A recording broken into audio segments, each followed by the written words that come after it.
ada WhatsApp grup yang nggak ada guanya. Kalian bertahu banget ya guys. Selamat sore orang kerja. Ini kita episode ke berapa ya, Nom? 9 ya, ke-9. So, apa namanya? Jumpa lagi sama kita berempat. Arno, Iran, dan gue Reno. Kali ini kita punya kesempatan nih untuk ketemu beneran ya, fisikal ya. Setelah sekian lama ya. 8 kali online akhirnya kita offline. Jaga jarak. Nah, apa namanya? Kali ini kita mau bahas soal riset nih. Jadi ada riset tuh katanya netizen di Indonesia itu paling nggak sopan online kalau yang Asia Tenggara. Nah, apa namanya? Ini ada riset namanya judulnya Digital Civility Index. Jadi Civility Index. Jadi cara lo ngomong di online di sosmed. Dari 32 negara yang di research, Indonesia nomor 29. Nah, ya kan? Nomor 29 dari berapa? Sopan atau nomor 1 paling sopan nih? Dari 32 ya? Paling parah. Paling parah nomor 1 dong. Seenggaknya nggak paling Paling parah. parah nomor 32. Atau main dia suka, oh my god. Seenggaknya nggak paling Nah, parah kan? yang apa namanya perlu dinut juga Indonesia paling terendah se Asia Tenggara. Ini ya tingkat kesopanan ya. Jadi sebenarnya ironis sekali ya kalau misalnya kita bilang kita ramah-ramah tapi dia sosial sebenarnya enggak ramah. Itu kayaknya Wilayah timur tuh. Kita berarti terlalu banyak wilayah barat yang terjemahkan di Indonesia. Nah, kalau dari lu menurutmu kenapa nih Nom kita di apa namanya di model kayak gini nih? Ini mungkin ada hubungannya sama hoax, ya kan? Arus informasi yang banyak hoax tahun lalu, terus mungkin karena kita pandemi semua orang juga lebih banyak kerja sebenarnya online gitu kan. Nah menurut lo gimana Nom? Ya. Gue sih ngeliat apa sih namanya mes lah ya denger yang kayak gini. Karena kenapa sih gue nggak mau menjudge kenapa kita hasilnya kayak gini, tapi dari pengamatan gue sih ya pemerataan pendidikan sih.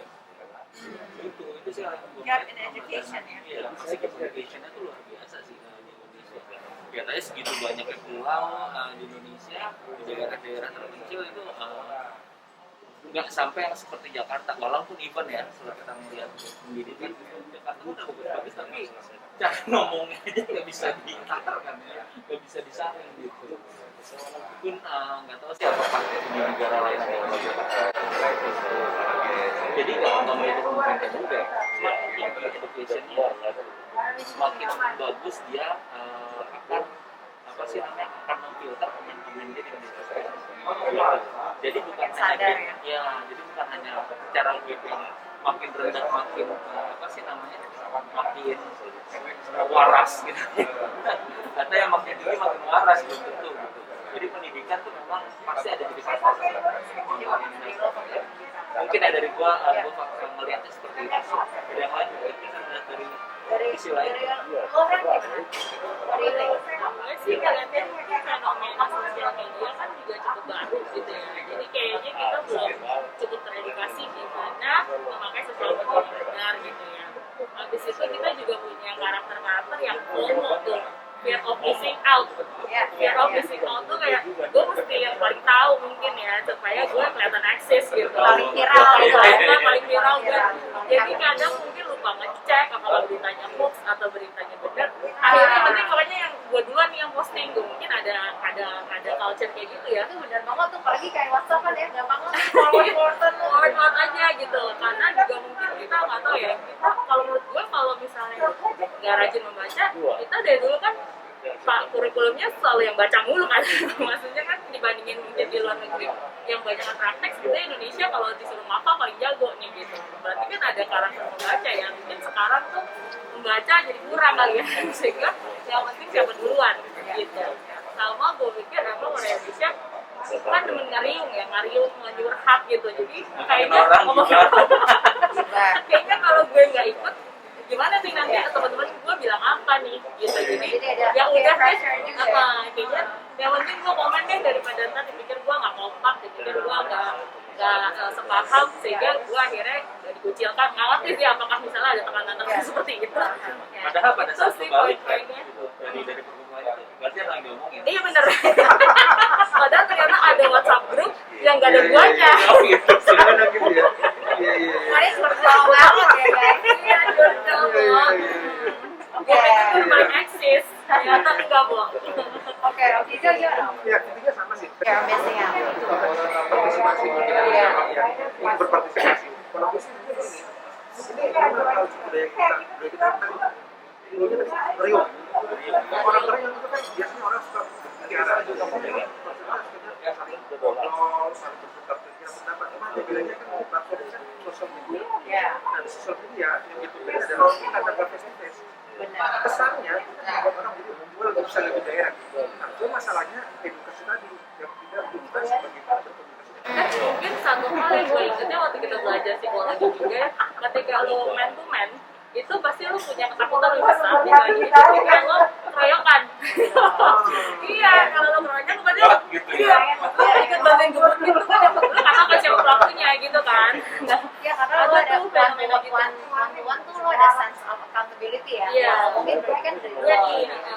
Cuma kalau keroyokan lo nggak ada tahu kan. iya, bukan gue yang duluan, iya gitu. Jadi lo bisa pointed ke orang lain Iya, untuk iya. salah. Jadi padahal di sosmed siapa yang dulu siapa yang belakang tetap ketahuan ya. Iya, kalau Kan ada misalnya ada spot kan ada. Benar, ada Bisa dilacak. tracingnya. Ada tracingnya. ada tracingnya dan gak pernah hilang. Yes. Dan kalau misalnya memang seseorang yang diomongin itu gak suka, itu bisa diraup semua untuk dilaporkan. Dan memang mungkin juga undang-undangnya kali ya emang belum mungkin masih belum pilih ya, belum kayak semuanya kena gitu. Iya bisa jadi. Nah, kalau misalnya kita balik lagi ke perusahaan, gimana sih caranya kita membantu karyawan kita supaya sadar bersosial media gitu ya? Karena kan nggak mungkin orang bilang nggak boleh sosmed, apalagi di kantor gitu kan. Isinya segala macam sosmed berubah semua. Tapi gimana caranya kita make sure mereka juga punya accountabilitas nih dalam perusahaan? Gimana? Oke, gantian. Iya. Kalau gue mungkin dari gerbang awalnya dulu nih ketika rekrutmen ya, kan beberapa sesi yang lalu mungkin Arnold juga udah sharing nih bahwa sosial media dijadikan juga sama HR sebagai part of kita review assessment. Nah mungkin sebelum ini orang masuk kita udah blok dulu nih kalau memang ternyata sosial medianya segitu ininya ya, maksudnya kurang berkenan sehingga akhirnya kayaknya nggak akan fit dengan kita punya culture ya atau apa.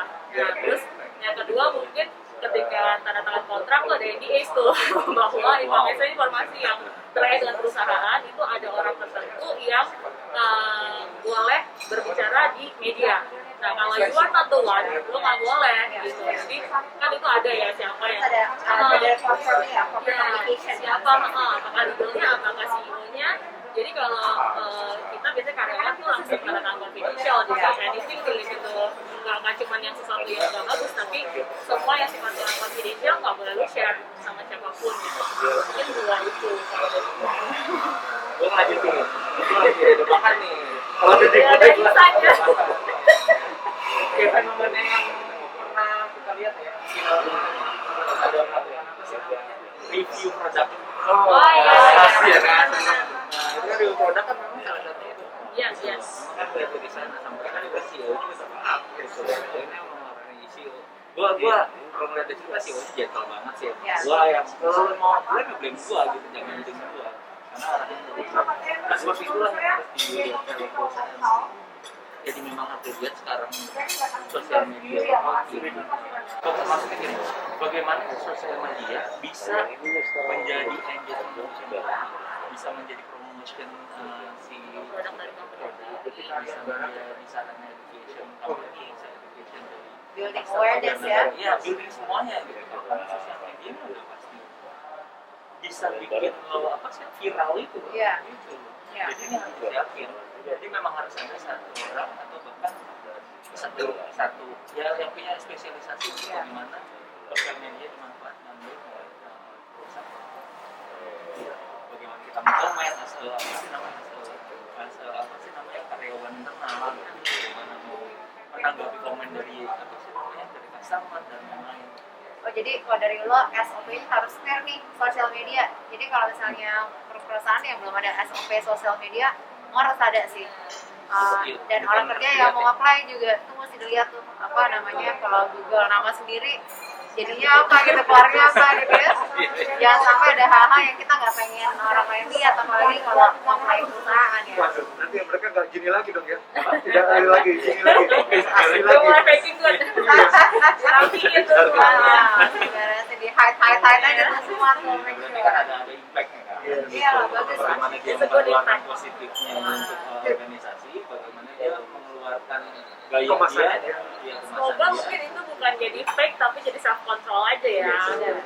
Iya, punya kapabilitas lah. Iya. Kalau dari yang hijau Ya, gimana? kalau dari gua mungkin tadi sisi SOP-nya, tadi sisi apa tadi bagaimana kita nah, kalau gua mungkin dari sisi SN bagaimana kita menanamkan bagaimana teknik komunikasinya yang harus kita tanamkan ke karyawan kita. Yang lebih ringan apa itu tadi kan di kantor kan kita kadang-kadang juga ada media ya, email, Ya. komunikasi kan sekarang juga banyak yang sama anak misalnya Iya. kita atas nama perusahaan, Iya. keluar gitu ya. Itu harus kita ajarkan seperti apa sih yang realnya Training ya. yang mungkin yang harus kita tanamkan. Kalau dari kita lah mungkin sebagai jadi komunikasi program-program simpel yang merimain kerja kita itu apa tadi ada self awareness bahwa komunikasi yang non verbal itu harus hati-hati, harus dikemas. Kan itu ada teknik skills tersendiri, beda dengan kita ngomong langsung begini dengan yang kerja dengan tangan ataupun writing gitu kan. Nah, itu mungkin yang perlu kita belajar banyak kayaknya di sisi kita orang Indonesia mungkin harus sering kita juga tuh. Mungkin itu dari gua. Oke. Nah, kalau gitu berarti kita lihat dari apa? Dari sisi rekrutmennya kita jagain, dari sisi SOP kita jagain, dan dia jangan lupa mengedukasi karyawan melalui training gitu ya. Jadi kalau para HR yang udah punya SOP, belum punya training, mungkin ini salah satu inisiatif yang bagus juga gitu. Supaya kita ngejagain dari sisi perusahaan dan juga dari sisi karyawan juga gitu ya. Oke. Nah, kalau misalnya kita apa namanya lihat kalau tahun ini kan mungkin masih banyak yang work from home gitu ya, dan mungkin mereka tetap akan menggunakan sosial media, komunikasinya juga dengan antar karyawan juga lain juga dengan sosial media. Nah, kira-kira kalau misalnya di perusahaan masing-masing ada aturan nggak sih kalau ngobrol sama karyawan sesama karyawan lewat sosial media kayak gimana? Atau memang ada internal komunikasi already? Gua belum ada jujur. Karena ini sesuatu yang biasanya kan kalau pekerja begitu banyak sosial media selalu mindsetnya adalah informal kan. Ya. Pasti begini, memang itu belum ada sih. Tapi memang ketika dalam kondisi WFH ini kan mulai aktivitas terbiasa, memang itu memang harus kita patuh sih akhirnya sih. Mungkin perlu sama-sama kita singkat bagaimana karyawan kita ketika di rumah mereka berkomunikasi kantor, kemudian mereka menggunakan sisa waktu yang ada untuk melakukan sosial media mereka. Karena jangan sampai itu tadi, mereka kan orang tahu bahwa dia sebagai siapa, dia Mewakili siapa, mewakili gitu ya. siapa, komentar kemana. Tapi dia sadari ternyata dia mewakili siapa itu bisa berdampak pada diri itu, pada perusahaan dan pada seluruhnya. Apalagi kalau komentarnya itu dalam jam kerja ya. Betul. Nah, mungkin ada itu yang mesti kita note juga ya. Betul. Tapi komentar jam kerja sesuai dengan sih, karena itu bisa mengatasi burnout yang belum cepat sih. Iya, seriusan loh. Maksud gue yang kita atur komentar yang nggak pada tempatnya di dalam jam kerja. Ya misalnya dia mengomentari sesuatu yang isu yang memang nggak ada kaitan, misalnya isu yang lebih mana ya, sesuatu yang nggak relevan sama pekerjaan dia, ngapain dia concern ke situ di saat jam kerja, itu menjadi satu catatan juga ya. Tapi kalau pada saat misalnya lu posting yang kerja terus gua komen, report kerjain sosmed terus nggak gitu juga. Iya. Enggak, kalau kayak gitu sih mungkin kita nggak terlalu ini ya, nggak terlalu main ya. Apa namanya, asal kerjaan beres sih. Nggak apa-apa sih, cuman yang mungkin yang kita perhatiin Udah nggak ada teman makin ya, kita ngerti juga main sosial media lah itu juga ini ya. Nah, cuma mungkin yang harus diregulasi kalau misalnya mereka tiba-tiba posting sesuatu yang bukan berita benar atau hoax, tiba-tiba di sharing di internal komunikasi karyawan, itu benar-benar sesuatu yang kita mesti perhatiin juga kan. Oh iya. Ya tadi waktu sempat yang 2 3 bulan lalu kan orang main langsung share aja kan, share. Sekarang makanya sih WhatsApp batas juga kan. Iya. Forward intens gitu loh. Oh iya. Beberapa kali gitu. Ini kalau nggak lo forwardnya satu-satu ya, karena dia nggak bisa langsung gitu ya. Iya. Iya, apalagi cuma kalau pas lagi waktu dulu kerusuhan yang ini kan yang di depan Sarina tuh ya, itu kan akhirnya bikin orang jadi takut ya. Padahal harusnya misalnya harus ada pihak proper dari company yang menginformasikan kondisi itu, terus kasih tahu misalnya boleh pulang atau tidak. Tapi kalau misalnya akhirnya bikin takut emang. Jadi aku tanggung jawab HR profesional juga membantu ini nih, mencegah bias informasi juga nih yang beredar ya, supaya kita bisa sama-sama jagain dan mungkin naikin digital security index kita nih tahun ini gitu. Lumayan lah, naik satu lumayan lah. Iya. Naik satu jadi keempat deh. 4 belas dari belakang. Harapan kita tinggi sekali ya. Oke, sip. Kalau gitu kita apa namanya? Let's summarize our discussion for this afternoon. Mungkin aku dari Om Video dulu deh. Nah, kira-kira gimana nih Om? Apa namanya? Suatu marketing ya? Wrap up statementnya. Gimana cara kita membantu mencegah atau apa namanya mencegah misinformasi atau hoax yang mungkin mungkin bisa terjadi beredar dan mungkin menaikkan ini di sisi kita nih. Ya tadi kalau dari sisi HR tadi aku tangkap dari sisi teman bagaimana menyaring kebiasaan. Masih buat kita. Oh iya, siap. Sedikit aja. Oh gitu, siap. Kelamin tapi ngomong apa? Oke, mungkin wrap-up-nya adalah itu Setuju tadi. aja Dan. Bagaimana sebagai HR bisa menanamkan komunikasi yang baik dalam bersosial media, dalam awareness-nya tadi. Baik dia sebagai pekerja ataupun dia mewakili status apapun, ketika dia berposisi komunikasi di luar dalam sosial media. Oke, Loren, silakan. Ayo apa? Gue langsung dari ngomong banyak langsung sedikit. Mereka mana yang berdua tadi kan? Banyak banget. Gangguan itu mengganggu banget. Langsung hilang kesempatan. Ya, nggak problem. Kalau dari gua mungkin mau lihatnya lebih global ya, maksudnya bahwa ini ternyata mungkin nggak bisa di-handle oleh perusahaan doang gitu ya, tapi memang mungkin pemerintah atau misalnya departemen terkait mungkin bisa aja kita kerjasama atau bikin awareness gitu yang benar-benar dari mungkin harusnya bukan cuma dari kantor nih, tapi emang dari pendidikan paling rendah yang kayak aku bilang tadi, dari SD, dari SMA mungkin udah harus di-educate ya, dan udah ada program-program yang ke situ. Jadi awareness-nya lebih kebangun dari sejak kecil, karena kan sekarang anak kecil aja udah megang handphone, buka kita punya password aja gila, itu nggak usah diajarin, dia bisa buka sendiri gitu ya. Jadi mungkin kalau misalnya ada seperti itu, hopefully Indonesia next year udah tadi kita mau next satu tingkat ya. Realistis lah. Ya realistis lah. Yang penting ada kemajuan kan. Ada kemajuan. Thank you Ran. Halo dong. Jawaban gue kejawaban lagi. Jadi gue tipikal orang konsisten. Gue mulai dengan education, gue akhir dengan education. Jadi emang isinya tadi ini. Jadi lo mau sekolah di Indonesia nih, anak-anak Indonesia. Enggak, educationnya jadi dari sisi tadi lo bagus sih. Jadi kita mungkin harus ada kurikulum, apa seperti apa. Jadi digital literacy juga ya namanya. Ya, tahapannya kan pastinya SD gimana melalui kemudian SMP dan seterusnya. Tapi kalau ada sendiri kayak mandatory kurikulumnya kan, ya kayak matematika, berhitung digital apa gitu. Nah, kemudian dia masuk ke kerja juga kerja ada di mandatory untuk apa sih namanya kurikulum yang tadi komunikasi apa sih namanya? Orientasi kali ya.